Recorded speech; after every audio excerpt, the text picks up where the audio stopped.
Before I start, I need to make this disclaimer.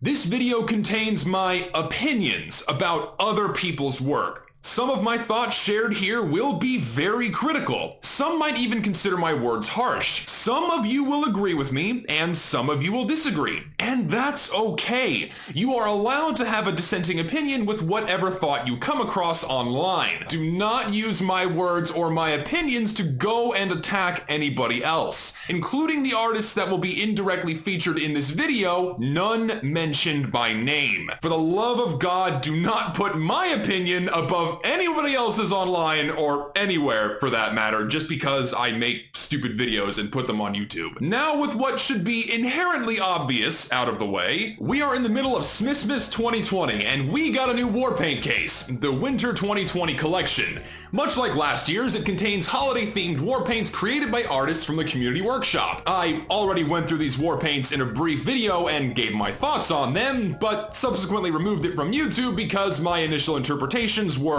harsh, as some people put it, and it led people to start attacking the creators of some of the Warpaints. Don't do that. Also, please excuse the terrible audio quality. I'm home for the holidays, and I'm limited to different recording spaces, which is just this old empty room. So it will sound hollow. You might hear a little, every now and again, but I mean, I'm just working with what I got, so just, So, I'm going to go through the new Winter 2020 Warpaints again and give my honest, unfiltered thoughts on each one. And I assure you, my opinions have not changed from the first video. First up is Snowflake Swirled. I will cover the positive aspects about this one first. The color scheme is functional. It's borderline fluorescent, but it works. The darker and lighter secondary and tertiary colors provide good contrast from the otherwise scorching primary swirl texture, and that's about it. Aside from that, I really do not like this Warpaint. Compared to other bright, gaudy Warpaints that were added before this one, Snowflake Swirled is just way too saturated. It's so saturated against what's an already very pastel-y and faded color palette that is Team Fortress 2, and it pops out in just the worst way possible. As many have accurately described up until this point, the Red Team variant is just the entire color palette of Has-Been Hotel, and I'm inclined to agree. I can suss. The only things that make this Warpaint winter themed are the snowflakes on the primary swirl texture. One of them is effectively an asterisk, and the other is just a piece of clip art ripped straight from Google. Outline color changed from black to white with no other amount of creative input or recreation or adjustment put into it whatsoever. And that's a shame. We already have other clip art Warpaints in the game at this point, like Pumpkin Pied, which just uses a piece of clip art that was traced over. But this one isn't even traced. It's just copied and pasted onto horizontal stripes that had a twirl warp applied to them in Photoshop, and that's about it. Overall, it's fairly low quality given its simplicity and lack of coherent color scheme and usage of clip art. It's too saturated, it's too bright, and too flat. There are other bright Warpaints in the game that have good color balance and don't rip clip art from Google and don't scorch my corneas. It's a low quality Warpaint that was accepted because it barely fits the winter theme. It's just more stripes, and that's about it. It's a solid F tier. Next up is Snow Globalization. Say that 10 times fast. And guess what? It's another sticker Warpaint. It's just another Polar Surprised, another Seriously Snowed, another Quack Canvas, another Croc Dusted, another Gift Wrapped, another Smissmas Village. It's just simple cartoony pictures repeating over an otherwise solid background color with one or two more solid colors acting as the secondary and or tertiary textures. And none of the aforementioned Warpaints, including this one, that fit that sticker model look good in my opinion. But unfortunately, Snow Globalization is somehow one of the worst looking sticker Warpaints we've received up until this point because the primary texture is just this pure, unfiltered white that has nothing to help mute it or balance it out. The team colored elements, while more true to red and blue, unlike Snowflake Swirled, are also very saturated and very bright. It's an assault on the eyes comes with unappealing stickers slapped onto the otherwise snowy primary texture to make it Christmas themed. It's just another holiday sticker war paint. It feels lazy, it feels overdone, it's boring, and frankly at this point it's just expected. There are two subtle things that I like about this war paint, one being the gold stripes on the team colored secondary texture, which does help balance out the color palette somewhat, and something else that some may not notice, and a very subtle detail, is that some of the snowmen have a team captain or a holiday gibbous, which I think is a cute little aspect and a nice little detail, so I do applaud the creator for that. But again, overall, this war paint is just too bright. The colors need some muting or some balance to help it make it less eye-searing. It's just another unappealing holiday sticker war paint with stripes, of which we have several already. That's about it. Solid D tier. The Christmas sweater had to go because even though it's wintertime down here in Texas, we are still at a lovely balmy 70 degrees. Next up is Glacial Glazed.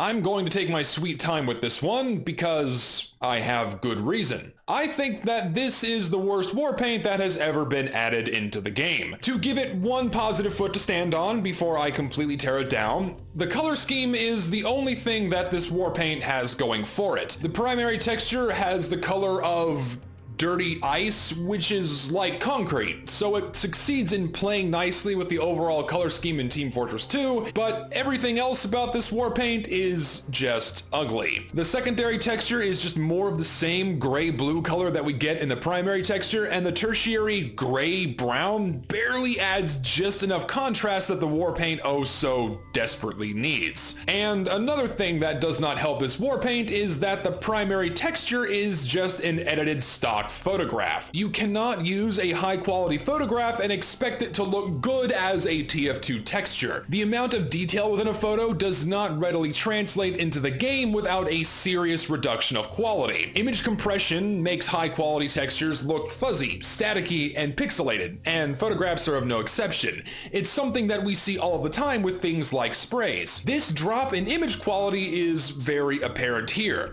Glacial Glazed looks more like tinfoil, not ice. And if you are running anything other than high quality textures, this war paint is going to look like television static, or worse. Second thing, and this is where I deviate away from artistic critique and start diving into quality standard semantics. So buckle up, take a breath, things are gonna get a little bit testy, but we'll see how we handle the road. Like I said before, this war paint's primary texture is just a stock photograph. Here's the original photo used just for comparison. This war paint isn't even an original piece of artwork. It was, and I quote, a stock image that was stylized, changed a lot, and edited with fancy gradients and overlays. Just for some context before I continue, is it legal for a content creator to use a stock image as a war paint?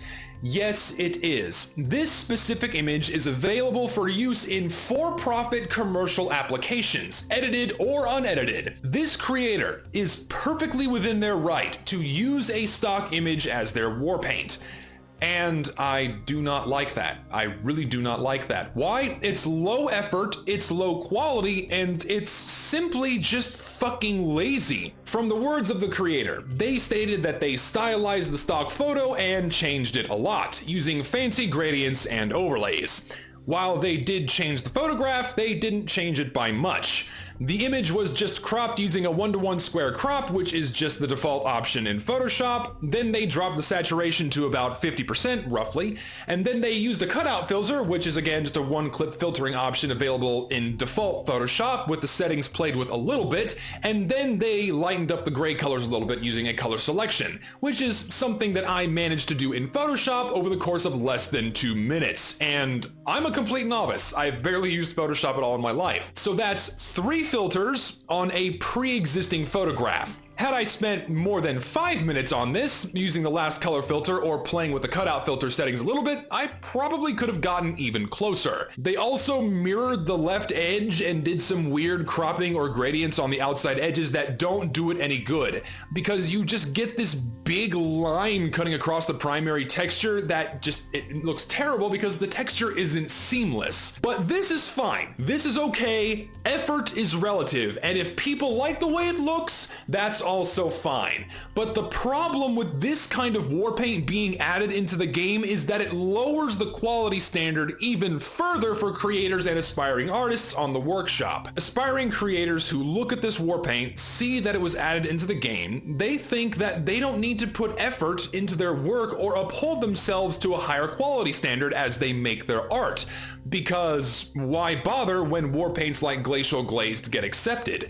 Why bother when a minimally edited stock photograph available for commercial use, an unoriginal piece of artwork, can stand toe-to-toe with a completely original creative work of a war paint that took hours of professional time to make? All the while, other amazing, high-quality, beautiful war paints sitting on the workshop that are of peak quality will just be overlooked for this low-effort crap. The acceptance of Glacial Glazed is saying that this is more acceptable than this.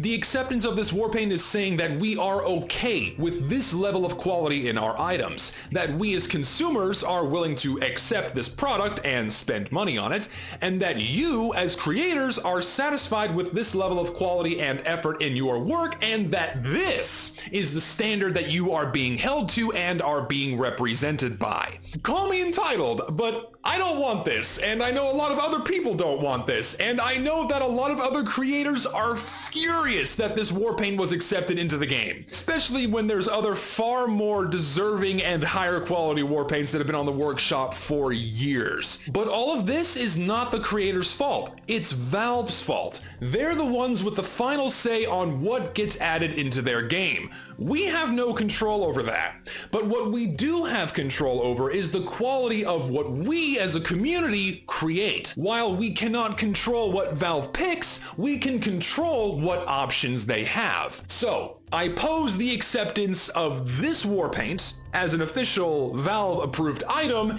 as a challenge to you, content creators. Use this war paint as an example of what not to do. I know you guys can do better than just slapping some default filters over a photograph or ripping some clip art off of Google. If you consider a stylized photograph that was changed a lot with some filters as a high quality work, then that's your opinion. That is totally fine. And if you like it and think that looks great, that's fine. You can enjoy what you enjoy. I'm not stopping you. I just think it's shit. I think it's absolute fucking dog shit. Borderline offensive to us as consumers, and certainly offensive to other content creators wanting to make other amazing items for this game. Glacial Glazed is hands down the worst war paint that has ever been added to the game to date. Nothing else even comes close to how bad this war paint is. It's below an F tier, the lowest of the low, worst of the worst, bottom of the barrel, period. That's it. I'm gonna need a drink after that one. Next up is Gifting Mann's wrapping paper. This one is okay. It sets out to look like wrapping paper, and it achieves that with its nice repeating geometric pattern as a primary texture. The repeating squares with trees and gold stars is somewhat bland, but it's at least, not a shitty sticker clip art war paint, so it has that going for it. You can tell some effort went into making this one, at least. But the rest of the war paint is just really flat, and I think it's ugly. Please, for the love of God, do not juxtapose bright green next to dark blue. It looks horrible. It just reminds me of the clothes I wore as a kid growing up in the 90s. And then there is this dark brown secondary texture, which I just think looks awful. And it's only on the red side and not on the blue. Why didn't they just have a darker blue act as the secondary texture and not this brown? Because then you just have these brown patches that look really awful. While it does give it some contrast, it just adds another color amongst too many other colors that just don't go well together. You have white, you have gold, blue or green, and then brown. It just adds way too much. I would say replace the green with something like a darker green or even a gold. Remove the brown color and replace it with something else entirely, and then this war paint would have been a lot better. All in all, it's passable, but with some major conflictions in the color scheme. I give it like a high D tier. Peppermint Swirled. Toothpaste. This is the Colgate toothpaste war paint. That's about it. But you know what? Thank God that the white color in this war paint isn't hyper saturated. The team color red and blue contrasts nicely with the white, and none of it is so bright that it just makes me want to, pry my eyes out. The red and especially the blue colors really do make it look like peppermint candy. I think that the scratches on the secondary texture could have been done without and should have been replaced with something else to make it, look like it isn't flat, just to give it some depth. Perhaps some like crinkly lines or some kind of like a shine element, I'm not sure, to make it look more like a candy wrapper or something. The stripe texture is also, I think, a bit too narrow. I think thicker stripes would have looked better on this as well. But you know what? All in all, it's really not a bad war paint. There's certainly worse ones in the game, but just some slight changes with widening the stripes on this, and I think it would have been a lot nicer. You know what? It's good. It's not amazing. It's just a solid C tier war paint. We were doing okay for a minute, but now we are on Gingerbread Winner. This one has the same issue that Peppermint Swirled has, but it's just amplified to 11.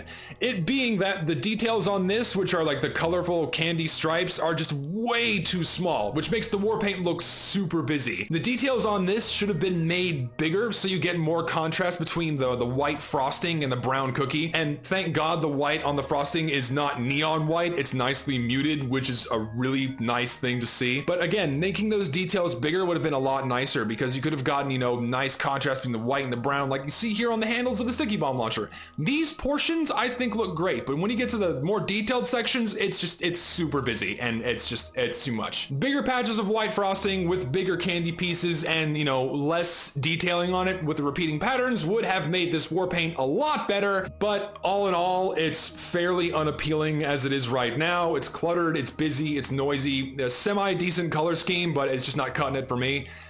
D tier. Okay, we are now on to the commando grades. First up is Smissmas Spycrabs. Funnily enough, the creator of this war paint actually got in touch with me in my YouTube comments and asked me for a critique, so I'll just repeat what I told them here. To get the negative aspects out of the way, again, I'm not a fan of the oversaturation of sticker war paints in the game. The addition of Smissmas Spycrabs just gave us another Polar Surprise, another Quack Canvas, Seriously Snowed, Snow Globalization, Croc Dusted, whatever. It's just repeating stickers of, clip art style, just repeating over a solid color. It's overdone, it's boring, it's bland, it's expected. I'm really, really fucking sick of these war paints. But as it is right now, the war paint it's pretty flat. I think a tertiary color would have added some good contrast to help balance things out, and would have made it play nicer with the overall color scheme of the game. Maybe something like a gray or a black or a brown, maybe even something like a cloth pattern mimicking the spy suit. I think that would have been nice. Another color to make it look a little less flat and to have the Spycrabs pop out more would have been a good addition. Those critiques aside, the current color scheme on Smissmas Spycrabs is actually quite good, despite it being a bit flat. The blue and red variants are more muted and not hideously bright like we see on something like Snow Globalization.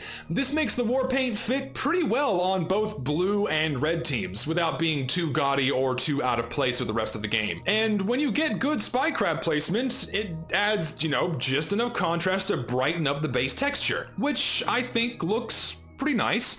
It's a shame that random orientations and scaling kind of fuck up the Spycrabs a little bit, because sometimes you can just get a big patch of nothing on the base texture on certain weapon models, which makes it look pretty bad. For example, on the lock and load here, the Spycrabs are absolutely massive and we just get big patches of nothing, but a different pattern, well, that one just gave us nothing. But there we go, small Spycrabs on this one. So again, random scaling really does fuck up this war paint, but I think that's something that's out of the creator's control. But you know what, all in all, it's clean, it's simple, it has a good color scheme, it's a bit flat and lacks, some of the color and detail that would really help make it pop more, which, a third color I think would fix.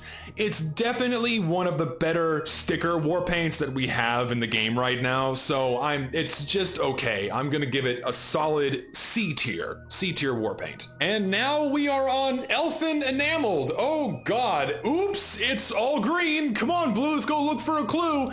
Oh god, it's just too much green with little else to help balance it out, and once again we have bright green being juxtaposed against brown and blue, which just looks awful and does nothing to help with the color scheme at all. It's just ugly. The gold-ish green stripes on the secondary texture do provide some color contrast, which it desperately needs more of, because the rest of the war paint is just, you know, solid flat color and doesn't have a whole lot going for it. If this war paint looks familiar to you, don't be surprised, because this is the same guy who made the Smissmas Village and gift-wrapped war paints, which are just solid flat colors with solid flat stripes and another solid flat color with little cute clip art, fuck sticker things, yay. But hey, at least this time the stickers were removed from this one, and you know, it's, the color scheme is, again, not great. I'm not a fan of this one, and I'm not a fan of the other two that he made either, but this one is definitely better than the first two he made, just given that there's no stickers on it, and he added the red and blue white striped element to give it a little bit of contrast, but you just barely get any of that, and it really needs more, because this is just a big green thing stick. Looks okay on the revolver. I think this is a miss. All in all, it's just a low C tier. Stripes help, but again, it's just more stripes and solid colors from this guy. Variety helps, but it's just more of the same thing. Again, it's just not that great. Frozen Aurora. This war paint was made to be elite grade bait, but for some reason Valve made it a commando grade. A buddy of mine described this war paint as a Target notebook, and you know what? That's pretty freaking close. It has that neo 80s color scheme that people really rave about right now. I think the colors, they look nice, they aren't too harsh on the eyes, but something like this, it really just has no place in TF2. Much like Miami Element, it's too bright, it's too saturated, but at the same time, that's what people like about it. And of course, you know, those of a certain internet persuasion that really enjoy purple for some reason will, of course, foam at the mouth about this war paint. And its color scheme is good. It's certainly not ugly by any means, but it's nowhere near winter themed either. I guess the icy blue elements and like the triangles make it look like an Aurora Borealis, but icy to the right person, I guess. This war paint just doesn't belong in a winter themed case, in my opinion. It really is just like a Fortnite or a CSGO skin. I mean, it's fine all in all. It's just designed to be elite grade bait, but it was slapped as a commando grade, pandering to the neo 80s color trend right now. I give it a low B tier. It's going to be overpriced for months, and it really just isn't all that. Again, something that certainly belongs in CSGO, but I just think it has no place in this game. Cookie Fortress. Ah yes, another sticker war paint, but this one is good and what other sticker war paints should aspire to be. First of all, the color scheme is perfect. The blackish brown secondary color with the mottled team colored tertiary color and the primary cookie dough color that, you know, it's like the uncooked cookie dough-esque work extremely well together. It's a perfect play between dark and light tones, and frankly, it just looks really good on almost any weapon model. I really like the color scheme. And second, the cookie stickers aren't some disgusting color that's at the opposite end of the color spectrum as the main texture to make them pop, like Quack Canvas. It's just more of the same colors that we see in the secondary and tertiary textures, along with, you know, cooked color of cookie dough instead of raw, and some minor frosting elements to give it a little more contrast. This makes the gingerbread men, which are also eloquently designed to look like the mercs, pop perfectly against the primary texture. It doesn't need to be fluorescent green or yellow or purple or have like a wacky rare sticker, whoa, to make it look good. All in all, this war paint is extremely well made, with great eye to detail, a really great eye for color scheme, solid A tier. It's incredibly well done. Good job. All right, on to the assassin grades. Frosty Delivery. I really like this war paint a lot for very basic bitch reasons. This is the most Christmas themed war paint that we got in this case. Next to Cookie Fortress, we have like the bright icy blue tertiary texture, which has like that mottled white bits and scratches, which help make it not look flat, and it contrasts perfectly with the red, gold, and white striped primary texture. The gold secondary pattern is a nice addition because it doesn't add too much, and it helps balance out the overall color scheme between the blue and the red, which I think this war paint really needed in order for it to look really fucking amazing, and overall, I think it's just really, really, really nice. I look at this war paint and I think to myself, you know what? Now this is something that Santa would be holding. This is the Christmas war paint in the game right now. It's meant to look like the North Pole shoved into some ice, and it It hits the spot. Okay, Saccharine Striped. Yes, it's just more stripes, but this is easily the best war paint in the case. Why? It has an amazing color scheme. Dark red or purple against gold, silver, and dark gray is just simply a gorgeous color scheme. Nothing too hideously bright where it's an assault on the eyes, and it doesn't need to be oversaturated or fluorescent to make up for a lack of color balance, or to make it more appealing. Its solid colors have nice little Fong shaders on them that and some really nice speckled details that you can see on the solid color texture that really help to make it not look flat. It looks like wrapping paper or candy or something like that. The dark red is very warm and inviting and really reminds me of Christmas, while the deep purple is very vibrant but by no means gaudy, and it's almost royal. All in all, it's an absolutely gorgeous war paint. A solid A tier and by far the best war paint in the case. Which is no surprise actually, because it was made by the same guy who made the Smissmas Camo war paint in the Winter 2019 collection, which is the best war paint out of that collection in my opinion. So nice work, man. That's 2 years in a row, so keep it up. Last but not least, but certainly close to the least, we have the elite grade that is Starlight Serenity. I'm just going to be frank with this one, but what the fuck? What the fuck happened here? This is just a Lisa Frank notebook that was added into the game. This is the backdrop for a kindergarten classroom that was made by the kids at the end of the day while they were waiting for their parents to come pick them up. This is the worst elite grade war paint that has been added into the game. It's just generic, boring, crappy elite grade bait. Before I even critique this war paint, place this next to other elite grade and assassin grade war paints that are already in the game and ask yourself,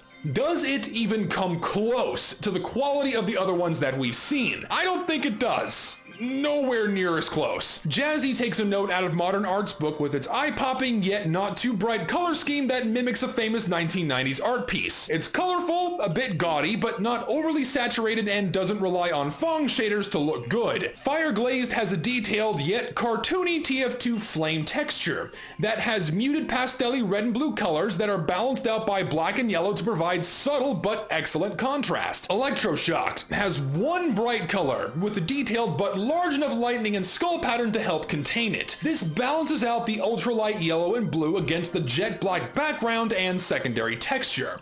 The primary colors are also not overly saturated to the point where they become fluorescent. Spectrum Splattered has a nice detailed pattern to help contain the otherwise gaudy color gradient, which is also contrasted but nicely balanced by a mottled purple and black texture that isn't flat and devoid of depth. Starlight Serenity, however, is just solid black, with stars easily made with a brush in Photoshop and the default primary color gradient slapped over the resized stars that also acts as the primary and tertiary texture. There is no balance or effort put into this war paint. They didn't even bother to make the texture seamless. It looks like a child's artwork after they played Mario Kart 64's Rainbow Road for several hours. Its rainbow elements are too damn bright, and the overall color scheme is just atrocious. The entire thing has a Fong shader slapped over it to make it even more shiny looking than it already is, naturally added so it can add some appeal to the viewer, but it's just another lazy, low quality war paint that was thrown together with basic knowledge of Photoshop that was accepted into the game based off of a dart throw and fawned over because of its overly bright colors that violate every acceptable color scheme for the game, and it has some shiny shaders thrown on it. Not to mention, it isn't even Christmas themed. I thought that the clip art and, stock image war paints were bad, but for the most part, their color schemes at least worked somewhat inside of TF2. This one is just no holds barred color vomit. It's flat, it's boring, it's completely devoid of any style or originality. It follows the same cookie cutter pattern for what makes elite grade war paints good, appealing, oh, whoa, bright colors, saturation, whoa, shiny, whoa, but it removes all uniqueness and creativity. It's just soulless. It's empty. It has no heart. Its only appeal comes from the fact that it has a shiny rainbow pattern which does nothing to save it from being one of the worst war paints in the game. Oh, whoa, so pretty, it's so bright, pretty stars, rainbow, ooh, whoa, so baby, whoa, cute,